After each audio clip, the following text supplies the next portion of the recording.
छत्रपती संभाजीनगरमध्ये निदा खान प्रकरण आता अधिकच गाजताना दिसतंय। एमआयएम नगरसेवकाच्या घरावर झालेल्या बुलडोझर कारवाईनंतर राजकीय वातावरण तापले असून मंत्री संजय शिरसाट यांनी नाव न घेता खासदार इम्तियाज जलील यांच्यावर गंभीर आरोप केले आहेत। या संपूर्ण प्रकरणामागे काही राजकीय शक्ती कार्यरत असल्याचा आरोप शिरसाट यांनी केलाय, तर दुसरीकडे एमआयएम कडून देखील ही कारवाई राजकीय दबाव आणि सूडबुद्धीतून होत असल्याचा दावा करण्यात येतोय। निदा खान प्रकरण गंभीर वळणावर पोहोचले असून आता या मुद्द्यावरून छत्रपती संभाजीनगरच्या राजकारणात मोठा संघर्ष पेटण्याची चिन्हे दिसून येत आहेत। आरोपी पकडला जातो त्या टायमाला त्याच्या घरासमोर रात्री 12 वाजता जाऊन सांगणं, चिंता मत करो, हम तुम्हें घर बना के देंगे, चिंता मत करो, हम तुम्हें नगरसेवक फिर से बनाएंगे। याचा अर्थ काय होतो? याचा अर्थ काय होतो? तू जो काही गुन्हा केलाय ते होऊ दे, त्याच्या आई वडिलांवर पण एक प्रेशर मेंटेन करण्याचा हा प्रकार, की आम्ही तुला घर बांधून देणार आहे, तुझ्या मुलाला आम्ही नगरसेवक करणार आहे। हा खऱ्या अर्थानं अर्बन अतिरेक ज्याला म्हणतात, अर्बन टेररिस्ट, हा तो प्रकार।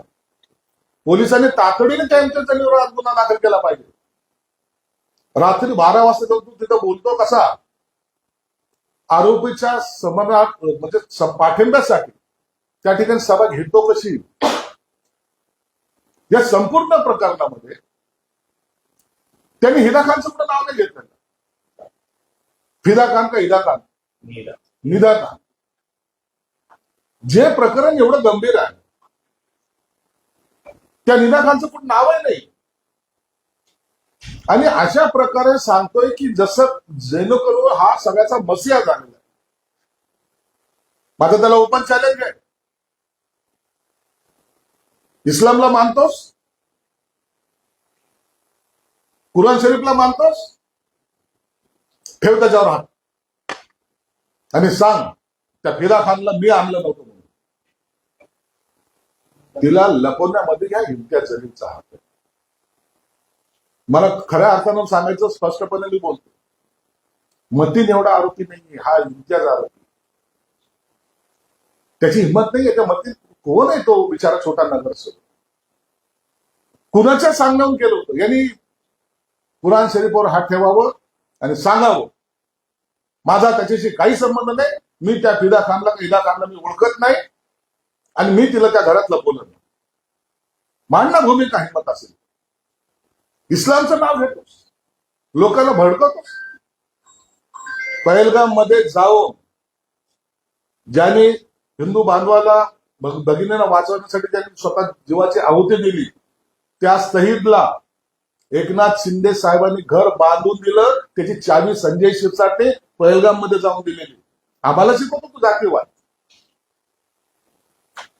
हा इम्तियाज जलील, हा राक्षस, ही हैदराबादची अवलाद, तिकडची जी आलेली अवलाद, ही निजामाची अवलाद, या ठिकाणी येऊन हे विष पेरायचं काम करतो। त्याला सोडणार नाही मी। उद्या मुख्यमंत्र्यांची भेट आहे। पोलिसांमध्ये मतीनने काय स्टेटमेंट दिलेलं आहे, एकदा या त्या स्टेटमेंटच्या आधारावर याला जेलमध्ये गेला पाहिजे। आणि बिदलच्या पोलीस कमिशनरला सुद्धा सांगतो, असे रात्रीचे 12 वाजता जाऊन भडकाऊ भाषण करणारा गुन्हा दाखल करणारा आहात का नाही? कशाच्या बेसवर गेला होता तिथं? का म्हणून गेला होता? आरोपीला पाठबळ देण्यासाठी गेला होता। आणि त्याला माहिती देणारे कोण? सकाळी घर पडणार आहे त्याला सांगणारा कोण होतं? पालकमंत्री काय करू शकतो किंवा पालकमंत्र्याचं काय? अरे मी पालकमंत्री पद आणखी वापरलंच नाही।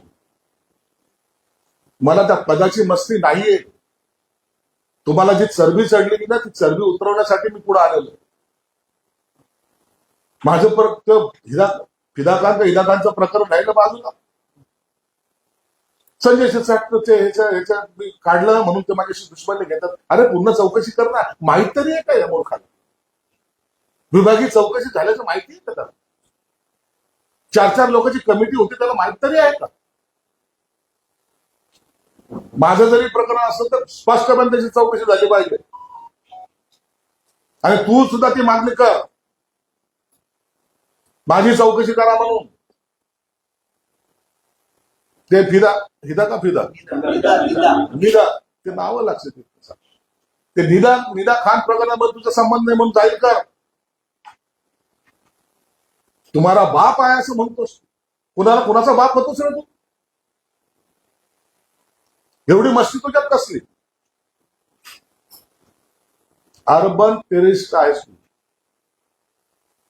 तो तुझा जो टोपीवाला गाडीवाला आहे ना, तो निजाम, त्यालाही सांग हा महाराष्ट्र आहे, मस्ती चालणार नाही. आम्हाला राजकारण शिपाच्या भानगडीत पाडतात. हिंदूच्या मुलीचं धर्मांतर करतात, लव जिहाद करतात, ड्रग्स विकतात. तुम्हाला काही करायचं, तुमच्या पूजा करायच्या. पिढ्याने पिढ्या सगळ्यात बरबाद होत चालल्या. नारेगाव हमेशा हमारे साथ में रहा. का? ड्रग्सचा धंदा करायसाठी. गेल्या 4 महिन्याचा फक्त रेकॉर्ड काढा, किती ड्रग्स त्या ठिकाणी पकडले गेले. पोलीस रेकॉर्ड आहे ना, FIR असेल ना तिथं. मी बोलतोय म्हणून नाही, पोलिसांचा रेकॉर्ड असेल का नाही सर? त्या ड्रग्स तस्करीमध्ये भाड खाणारे हे असे भाडकाऊ आम्हाला ज्ञान शिकवत आहे. अहो, त्या झोपडपट्टीमध्ये राहणारे गरीब मुलगा आज नशेच्या आहारी गेलेला आहे. दारूसाठी वडिलांचा आईचा खून करणाऱ्यांचे प्रकार तिथे घडलेले. ज्याचा आनंद, आसुरी आनंद हे लोक घेतात. लव जिहादचे प्रकरण करायला लावतात, धर्मांतराचे प्रकरण करायला लावतात. असे अनेक जण या शहरामध्ये आहेत.